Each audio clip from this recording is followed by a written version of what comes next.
Pot मध्ये तर पाणी असेलच, तो उडत उडत उडत पॉट जवळ जातो आणि बघतो त्याच्यात पाणी किती असतं, थोडंसं असतं.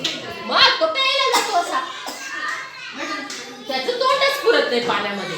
तो म्हणतो आता काय करू, माझं तर तोंडच पुरत नाहीये, कसं पाणी पिऊ, मला तहान लागलीये, कसं पाणी पिऊ.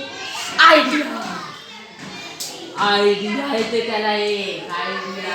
तो काय करतो, खायचे सगळे स्टोन उचलतो तोंडाने. त्याला हात असता का, नाही, त्याला काय हातच नाहीये. तो तोंडाने काय करतो, दगड उचलतो असे खाली स्टोन.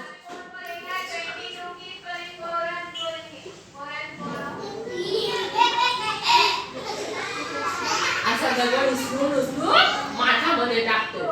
आणि हा माठ असतो बघा, इथे असा एक माठ असतो.